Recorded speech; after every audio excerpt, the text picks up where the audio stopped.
नमस्कार दोस्तों, स्वागत है आप सभी का आपके अपने यूट्यूब चैनल ऑब्जेक्टिव सेंटर पर। इस वीडियो में हम लोग भारतीय बैंकिंग से रिलेटेड क्वेश्चन देखेंगे जो कि बहुत ही इंपॉर्टेंट क्वेश्चन है। तो चलिए स्टार्ट करते हैं। यहाँ पर पहला क्वेश्चन है कि यूरोपीय पद्धति पर आधारित भारत का पहला बैंक कौन सा था। तो देखिए, यूरोपीय पद्धति पर आधारित भारत का जो पहला बैंक था उसका नाम था बैंक ऑफ हिंदुस्तान, जो कि 1770 ईस्वी में था। ठीक, तो बैंक ऑफ हिंदुस्तान 1770 ईस्वी में था भारत का पहला बैंक। ठीक, जो कि यूरोपीय पद्धति पर आधारित था।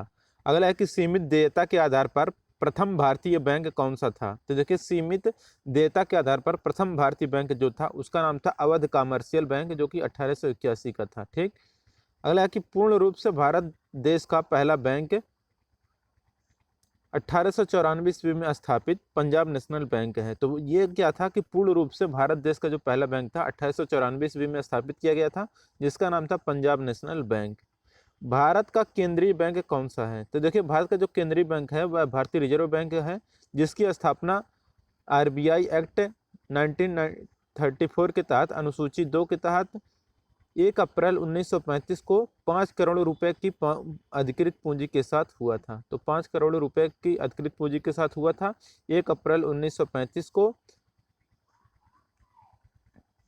अब अगला देखते हैं। देखिए, अगला है कि भारतीय रिजर्व बैंक का मुख्यालय कहाँ पर है। तो देखिए, भारतीय रिजर्व बैंक का जो मुख्यालय है वह मुंबई में है। इसका जो राष्ट्रीयकरण किया गया था 1 जनवरी 1949 को किया गया था भारतीय रिजर्व बैंक की राष्ट्रीयकरण। तो आरबीआई का जो राष्ट्रीयकरण किया गया था 1 जनवरी 1949 को किया गया था। मुख्यालय इसका मुंबई में है। भारत का सबसे बड़ा सरकार का जो बैंकर तथा बैंकों का बैंक कहा जाता है वह भारतीय रिजर्व बैंक यानी कि आरबीआई है, रिजर्व बैंक ऑफ इंडिया है। तो भारत का सबसे बड़ा और सरकार का बैंकर तथा बैंकों का बैंक आरबीआई को कहा जाता है, जिसका वित्तीय वर्ष 1 जुलाई से 30 जून होता है। तो 1 जुलाई से 30 जून होता है आरबीआई का वित्तीय वर्ष। अब देखिए, अगला है कि रिजर्व बैंक के प्रथम गवर्नर ओसबॉर्न स्मिथ हैं। तो रिजर्व बैंक के प्रथम गवर्नर जो थे ओसबॉर्न स्मिथ थे। प्रथम भारतीय गवर्नर सीडी देशमुख थे तथा प्रथम महिला डिप्टी गवर्नर केजी उदेसी थी।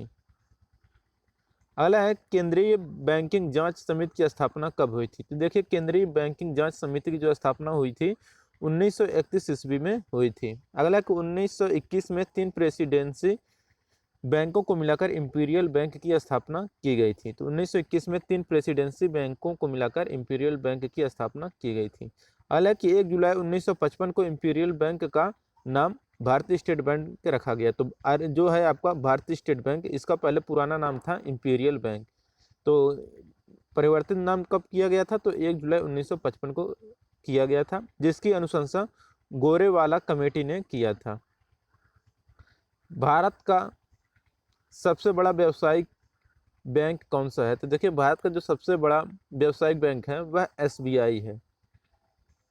अगला है कि 19 जुलाई 1969 को पहली बार 14 बड़े व्यापारिक बैंकों कुल मिला के 50 करोड़ रुपए से अधिक थी का राष्ट्रीयकरण हुआ। ठीक, तो 19 जुलाई 1969 को पहली बार 14 बड़े व्यापारिक बैंकों का राष्ट्रीयकरण हुआ था।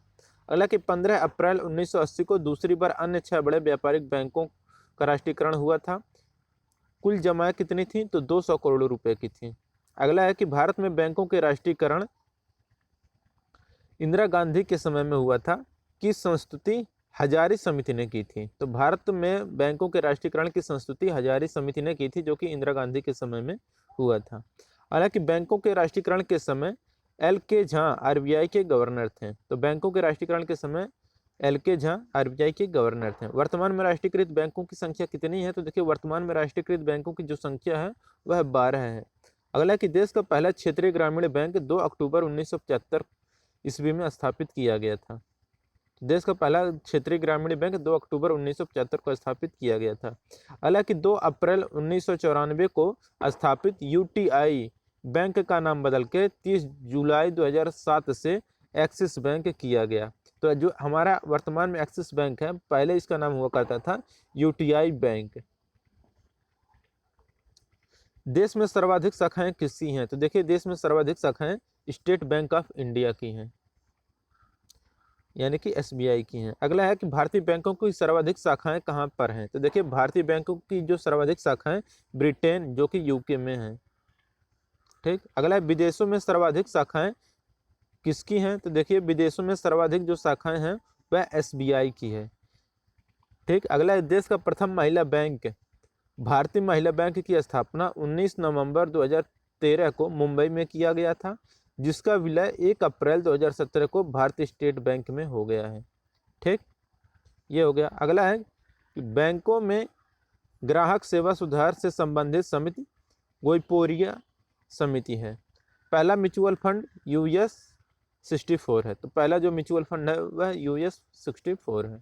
तो दोस्तों ये था कुछ बैंकों से रिलेटेड क्वेश्चन। अगर ये वीडियो आपको अच्छा लगा तो वीडियो को जरूर लाइक करिए, अपने दोस्तों के साथ शेयर करिए। मिलेंगे नेक्स्ट वीडियो में। Thank you.